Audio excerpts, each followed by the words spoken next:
Bonjour à toutes et à tous, bienvenue à notre 8e vidéo de maths par nul.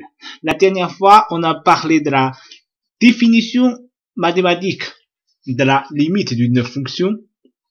Aujourd'hui, on va donner quelques exemples pour voir comment cette définition nous donne un appui et pour nous donner un fil de conducteur pour démontrer rigoureusement la limite d'une fonction. On regarde d'abord cet exemple très simple. X au carré lorsque x d'envers moins 2, la limite sera combien? Bien évidemment 4. Pour prouver ça, notre définition c'est toujours pour un quelconque epsilon. Il existe un état lorsque x tombe dans un intervalle centré par état, c'est moins 2 moins état jusqu'à moins 2 plus état.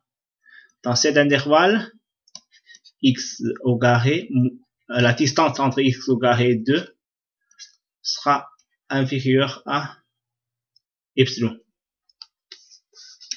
Pour prouver ça, on regarde d'abord que x au carré moins 4, ça égale à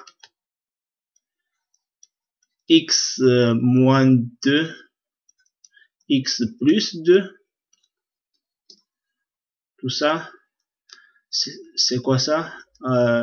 Ça c'est respectivement la distance entre x et 2, x est moins 2. Donc, on cherche d'abord, c'est moins 2.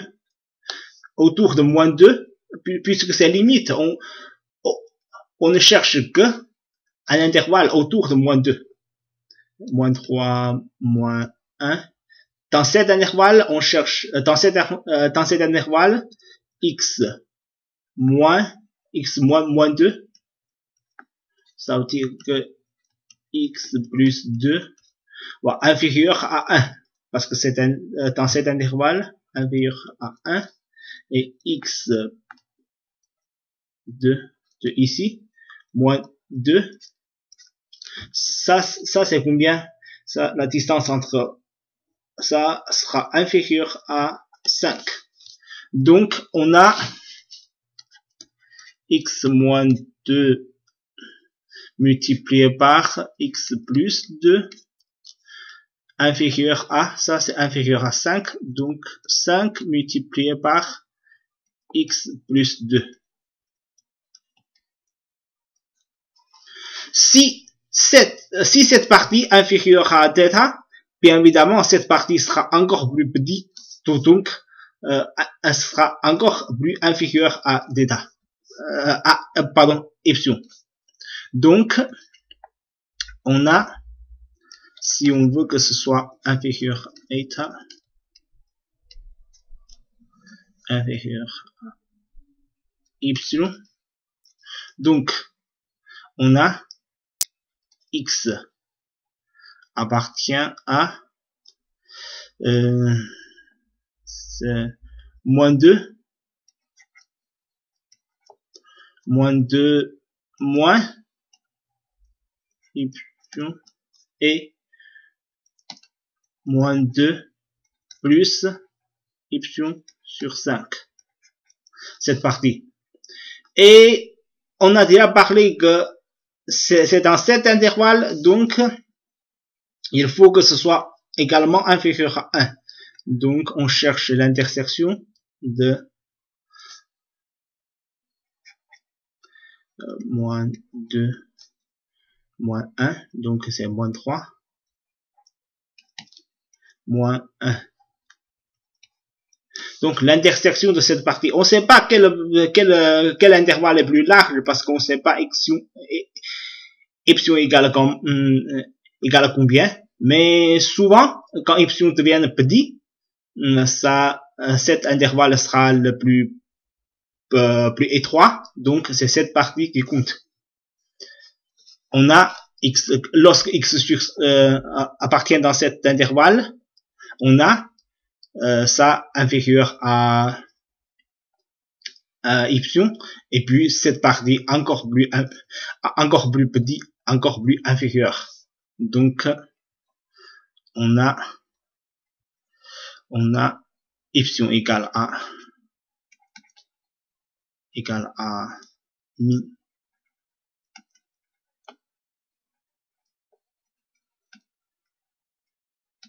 et 1.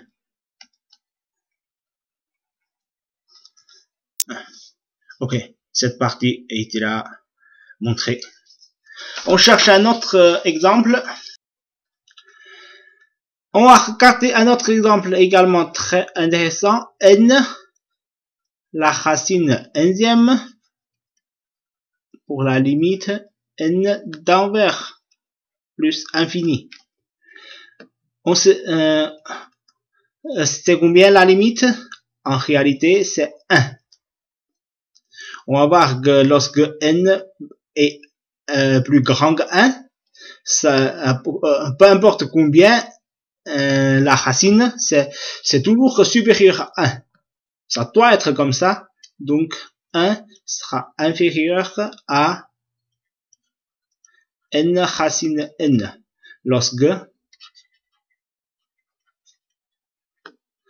n supérieur à 1.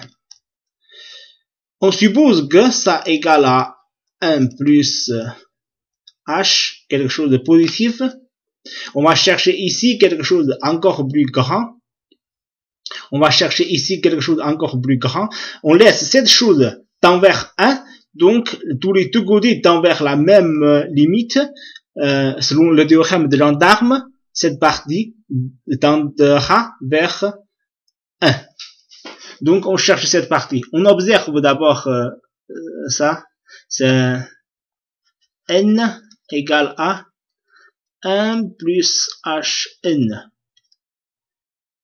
N égale à combien? Égale à 1 plus nh plus n multiplié par n moins 1 sur 2 n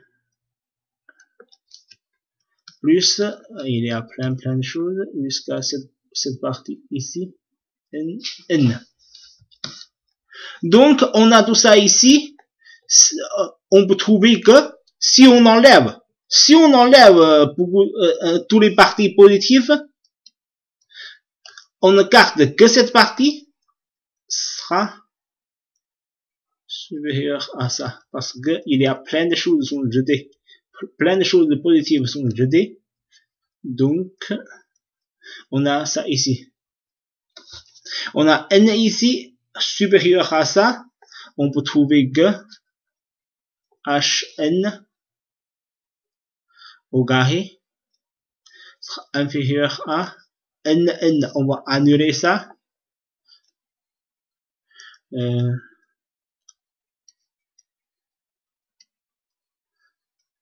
1 sur n-1. Puis, h, on peut trouver que hn, puisque c'est positif, on peut facilement chercher la racine de tous ces deux côtés. Donc, c'est inférieur à 2 sur n moins 1. Donc, on peut trouver que cette partie sera inférieure à ça.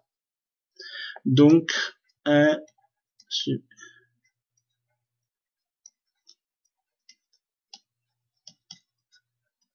et h sera inférieur à ça.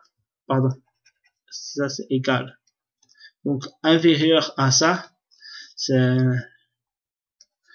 1 plus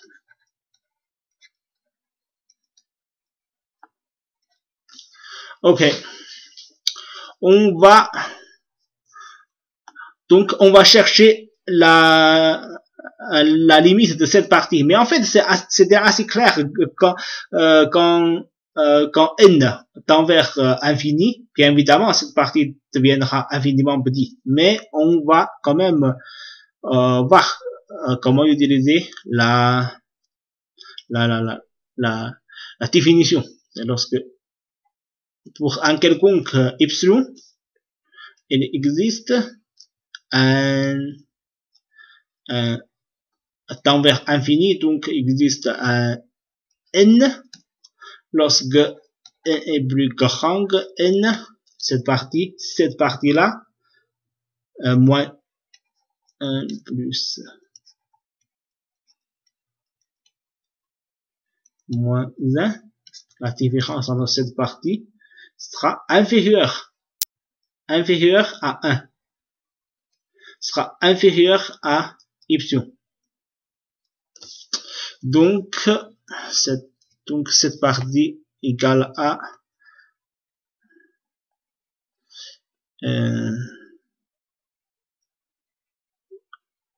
on va quand même écrire ça.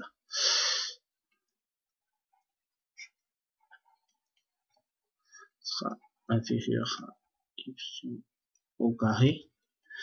Donc, c'est 1. On a quoi? On a n supérieur à epsilon au carré sur 2 plus 1. Tout ça, on a. Donc, on peut trouver que lorsque n égale à, pardon, lorsque n égale à cette partie 2 plus 1, lorsque n égale à ça, petit n, quand petit n est supérieur à n, on peut trouver que cette partie vérifiée. Une fois que cette partie est vérifiée, ça veut dire que la limite de cette partie est 1, cette partie deviendra 1. Donc on a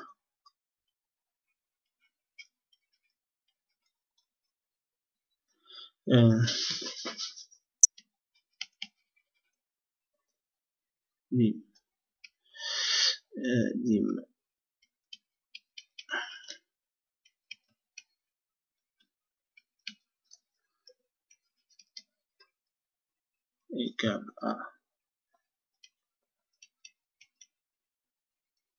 donc